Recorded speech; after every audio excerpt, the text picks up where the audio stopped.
कुंभ राशि वाले बंधुओं, आप सभी का बहुत बहुत स्वागत है मंथन भिंड यूट्यूब चैनल में। तो कुंभ राशि वालों, जरा ध्यान से समझिए।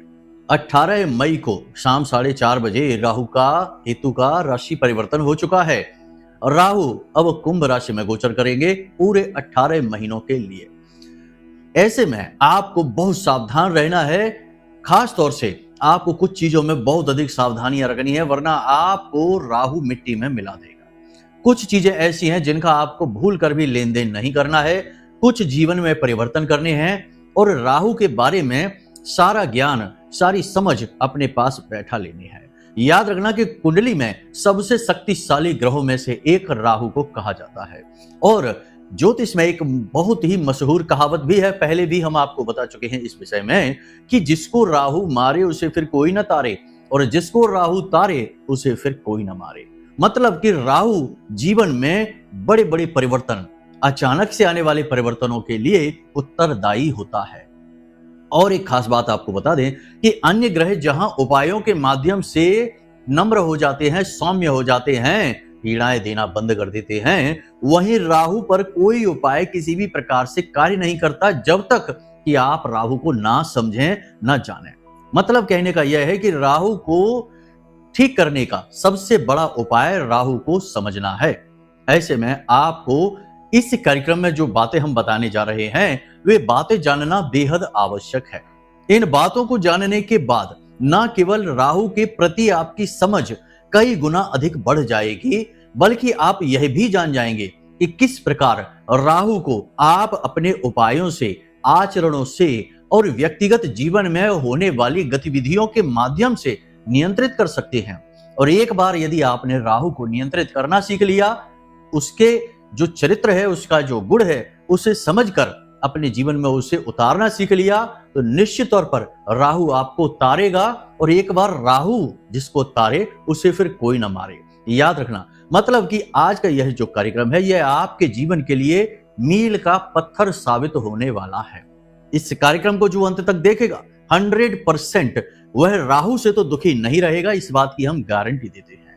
और ना केवल वह राहु से लाभ लेगा, बल्कि अब तक चली आ रही जो भी कठिनाइयां हैं, परेशानियां हैं, दुख तकलीफ हैं और ऐसे संकट और कष्ट हैं जिनसे छुटकारा मिलने का कोई मार्ग ही नहीं दिखाई दे रहा है, उनसे बाहर निकलने का रास्ता मिलेगा। क्योंकि राहु एक ऐसा ग्रह है जो यदि अपनी पर आ जाए तो फिर किसी की भी नहीं सुनता है, कोई भी इसके आड़े नहीं आ सकता है।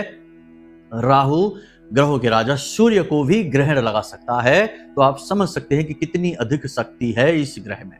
तो इसे समझना बेहद आवश्यक है। यह आपके जीवन की किस्मत की चाबी बन सकता है। जरूरी बात यहां पर यह है कि जिन लोगों का राहु खराब होता है, उनका सबसे पहला लक्षण ही यही होता है।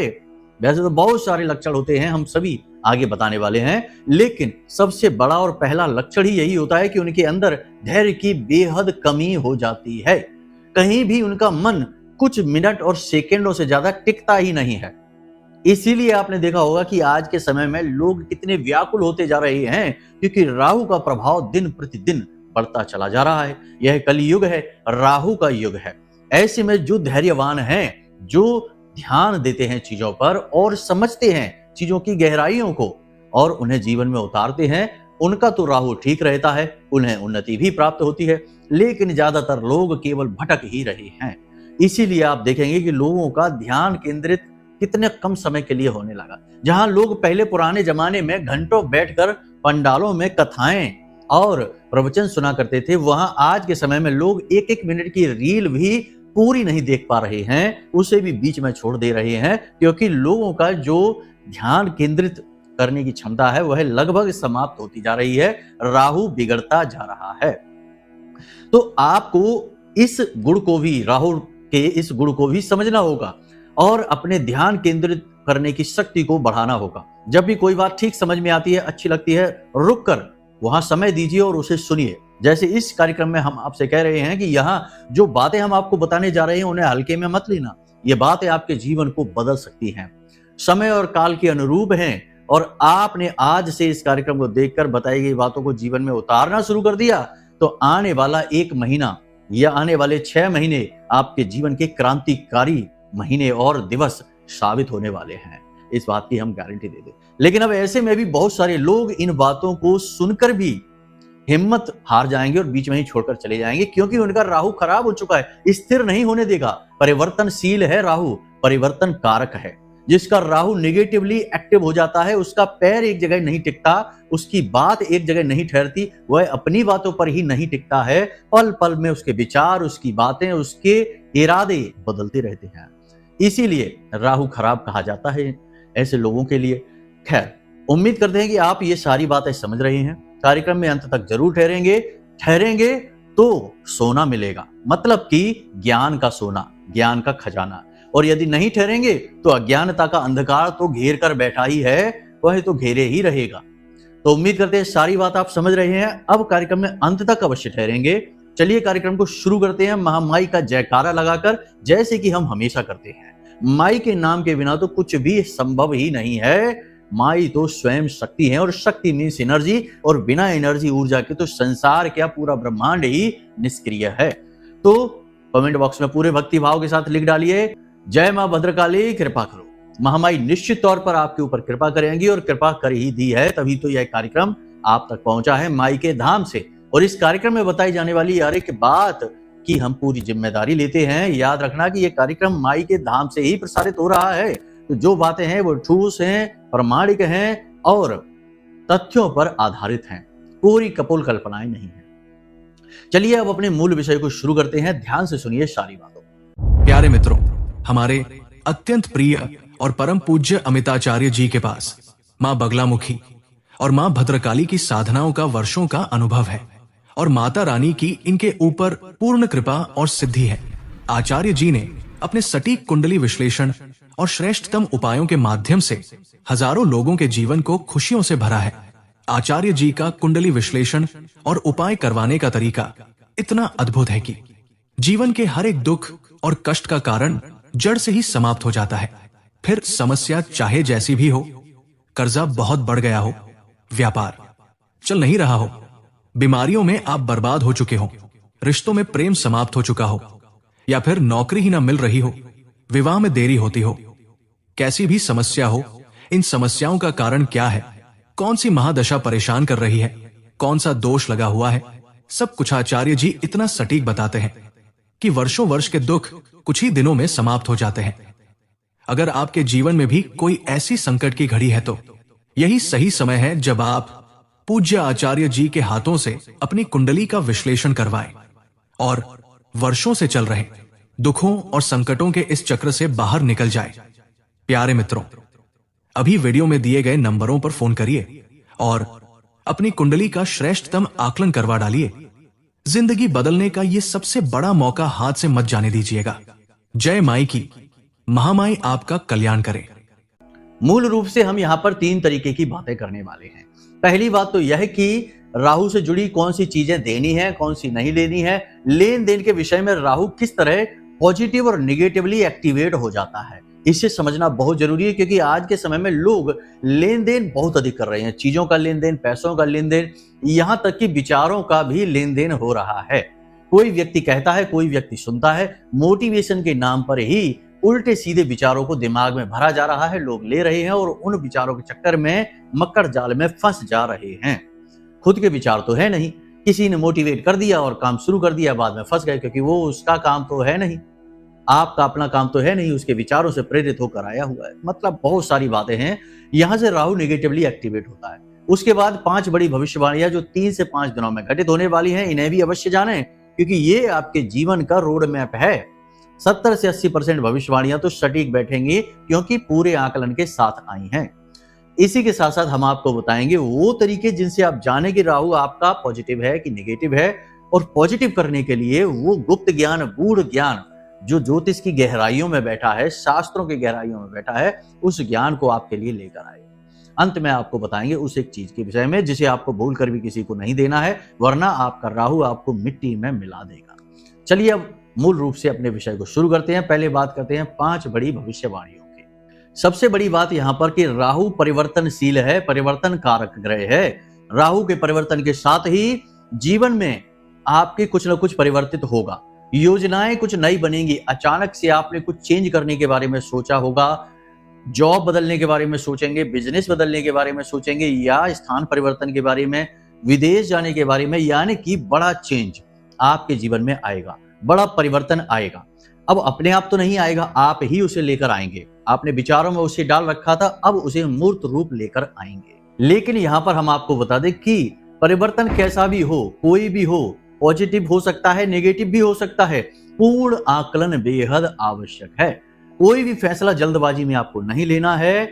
यदि स्थान परिवर्तन करना है, नौकरी बदलनी है, अच्छी नौकरी का ऑफर आ रहा है, या फिर बिजनेस में कोई बड़ा बदलाव करना है, कोई इंफ्रास्ट्रक्चर चेंज करना है, कोई निर्माण कराना है, ऑफिस बदलना है, कोई भी बदलाव करने से पहले 5 से 7 दिन अभी विचार कर लेना, क्योंकि अभी राहु का ये अचानक से सडनली आने वाला चेंज है, यह नेगेटिव भी हो सकता है। आने वाले 10 से 15 दिनों में पता चलेगा कि राहु आपके लिए जो परिवर्तित राहु का जो राशि परिवर्तन हुआ है वह आपके लिए पॉजिटिव होने वाला है या नेगेटिव। संकेत मिलने शुरू होंगे। हम आगे आने वाले कार्यक्रमों में आपको संकेतों के माध्यम से इसे अवश्य समझाएंगे, तो आप जान जाएंगे। ठीक है, तो परिवर्तन अवश्य होने वाला है, लेकिन इसमें जल्दबाजी ना करें, थोड़ा सा ठहरें, वो ज्यादा बेहतर रहेगा। दूसरी भविष्यवाणी की किसी प्रकार की नेगेटिव गतिविधि आपके जीवन में घटित होने वाली है, जैसे कि घूस रिश्वत लेने का अवसर मिलेगा आपको, कोई गलत कार्य करने का अवसर मिलेगा, जुआ शराब सट्टेबाजी, तमाम तरीके के गलत कार्य होते हैं। अब हम क्या बता दें, सारे आप समझते हैं, दुनियादारी आप अच्छी तरह से जानते हैं।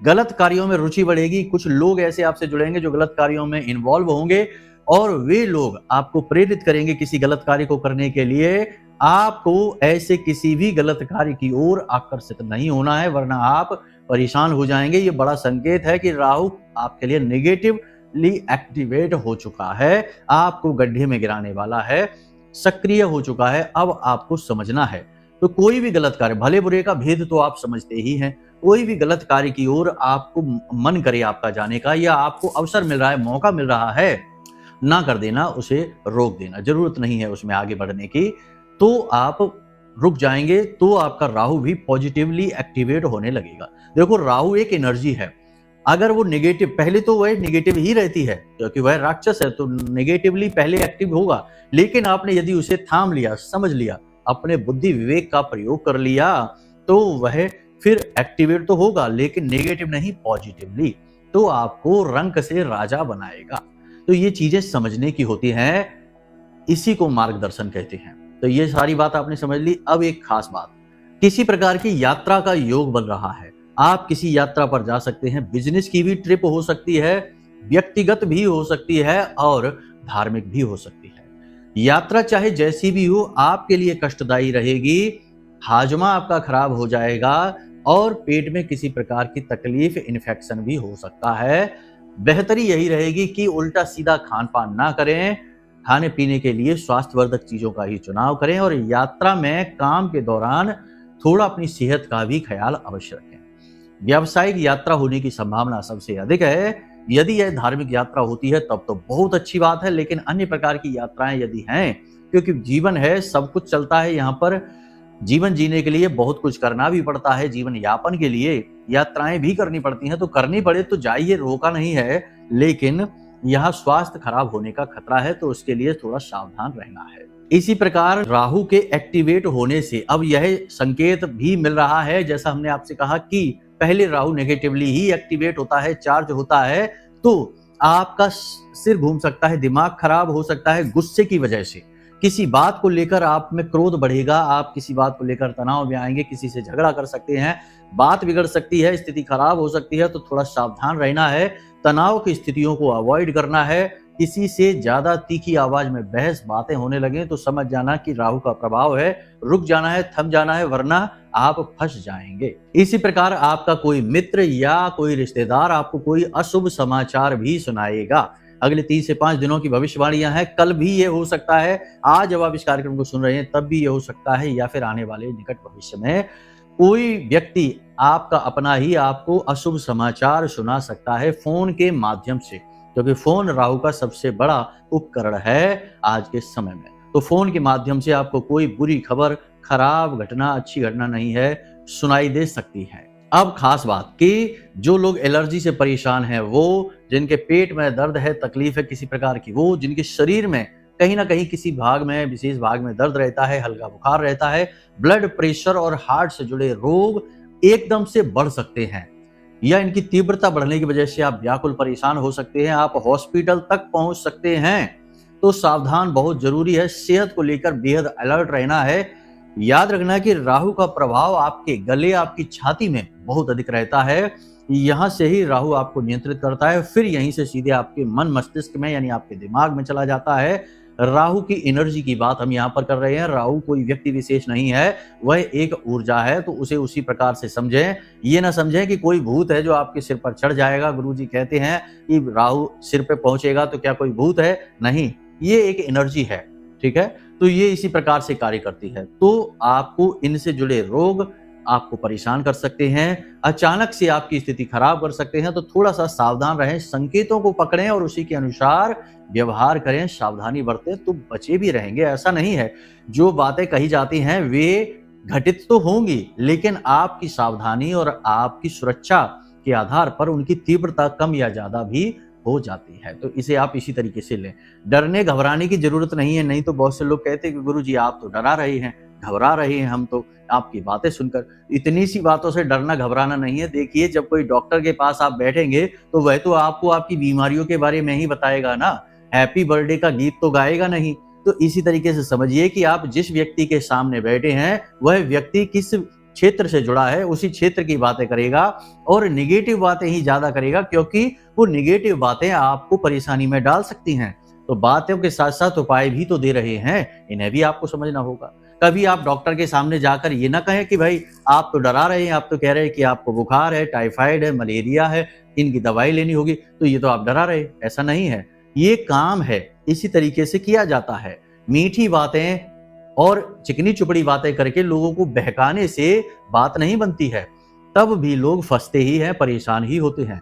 तो बेहतर तरीका यह है कि सत्य बता दो, चाहे वह कड़वा हो, रूखा सूखा हो, चाहे जैसा भी हो, आपको सत्य से सामना करना होगा, वही हमारा काम है। तो यहां तक आपने सारी बातें समझ ली हैं। अब आप ध्यान से सुनिए। अब बताते हैं कि राहु आपके लिए शुभ या अशुभ हैं, ये आप कैसे जाने? तो अपनी कुंडली को देखकर भी जान सकते हैं, संकेतों से भी जान सकते हैं। संकेतों में आपकी भाषा शैली असभ्य रहती है, दिमाग में हमेशा गलत विचार आते हैं, गलत कार्यों में आपको उन्नति भी मिल जाती है। जुआ खेलते हैं तो उन्नति मिल जाती है, सट्टेबाजी में थोड़ा पैसा आ जाता है, शेयर मार्केट से भी थोड़ा बहुत फायदा हो जाता है, फिर लॉस भी हो जाता है। लेकिन आपकी किसी के साथ बनती नहीं है, लोग आपके साथ झगड़ा कर लेते हैं या आपका झगड़ा होता रहता है। वाहन भी आप बहुत तेजी से, लापरवाही से चलाते हैं और कपड़े पहनने का ढंग भी आपका अजीबोगरीब है, लोगों को समझ में नहीं आता है। उठने बैठने चलने फिरने के सारे तौर तरीके आपके ऐसे हैं कि लोगों को आपसे थोड़ा सा भय जैसा लगता है। लोग आपसे थोड़े से बात करने से कतराते हैं, आपके जवाब रूखे सूखे और असभ्यता भरे होते हैं। तो राहु नेगेटिव है आपका, इसे पॉजिटिव करने की जरूरत है। और भी बहुत सारे संकेत हैं, लेकिन मुख्य तौर पर कुंडली को देखकर बेहतर तरीके से समझा जा सकता है। तो कुछ बातें हैं जिनका आप ध्यान रखिए। यदि कुंडली के 12वें घर में राहु बैठा है तो राहु खराब है, 12वें घर में सूर्य बैठा है तो राहु खराब है, यदि 11वें घर में गुरु बैठे हैं तो राहु खराब है, यदि कुंडली में शनि और सूर्य की युति बन रही है तो राहु खराब है, यदि बुध आगे हैं और शुक्र पीछे हैं तो राहु खराब है। ये राहु खराब के संकेत हैं, हम आपको बता रहे हैं। इसी प्रकार राहु के कुछ अच्छे घर भी हैं, आप देख लें कुंडली में। यदि आपकी कुंडली में शुक्र आगे बुध पीछे हैं तो आपका राहु अच्छा है। इसी प्रकार यदि आपकी कुंडली में चंद्रमा और मंगल की युति बनी है तो आपका राहु अच्छा है। इसी प्रकार आपकी कुंडली में 6, 10 और 11 घरों में, भाव में राहु बैठे हैं तो आपके लिए शुभ हैं। और 9वें घर में बैठा राहु भी कुछ हद तक कभी कभी शुभ हो जाता है, अशुभ भी होता है। तो इसके शुभ होने की संभावना वैसे तो ठीक है, ठीक ठाक संभावना है, लेकिन इसमें फिर और भी ज्योतिषीय आकलन लगाने होंगे, गणित लगाना होगा, तब पता चलता है, सीधे तौर पर पता नहीं चलेगा। यहाँ पर भी वैसे राहु शुभ माना जाता है।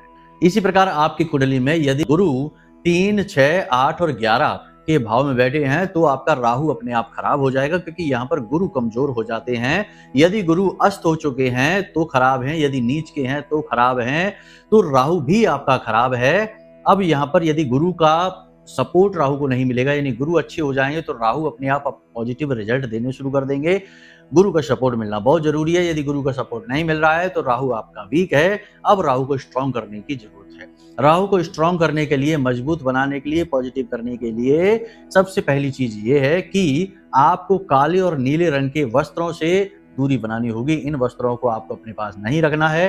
काले नीले रंग की चीजों को किसी से मुफ्त में लेना भी नहीं है। इलेक्ट्रॉनिक सामान, मशीनी सामान किसी से यूं ही नहीं लेना है। किसी और का वाहन, किसी और का मोबाइल भी प्रयोग नहीं करना है, छूना भी नहीं है, दूर रहना है। साथ ही किसी के भी घर जाएं तो उसके घर में यूं ही अंदर ना घुस जाएं। मतलब कि ऐसा होता है दोस्त यारों में कि बिना पूछे ही दरवाजा खुला है तो हिम्मत बढ़ जाती है, क्योंकि रिश्ता ही गहरा होता है तो अंदर घुस जाते हैं। ये बहुत गलत है। इससे राहु नेगेटिवली एक्टिवेट हो जाता है, क्योंकि घर के मुख्य दरवाजे पर जो दहलीज है वहां राहु का वास माना जाता है। तो बिना अनुमति लिए कभी किसी के घर में प्रवेश ना करें। याद रखें कि हम आपके अपने घर की बात नहीं कर रहे, दूसरों के घरों की बात कर रहे हैं। कई बार ऐसा होता है कि लोग प्रेम के वशीभूत होकर ऐसे ही चले जाते हैं कि भाई हमारा तो मित्र है, इससे क्या पूछना। लेकिन ये गलत है। यहाँ पर आपको पूछना अति आवश्यक है।